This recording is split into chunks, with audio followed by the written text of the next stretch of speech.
Вороончик наш. Приехали его покормить. Холодно, так что он даже в будке своей сидит. Вот какие у нас сосульки здесь.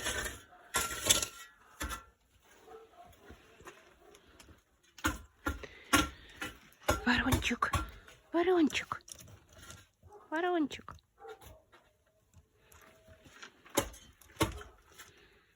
Обещали, что наш Ворончик не будет ни летать, ни прыгать, но он по чуть-чуть, несмотря на травмированное его крыло, учится все это делать.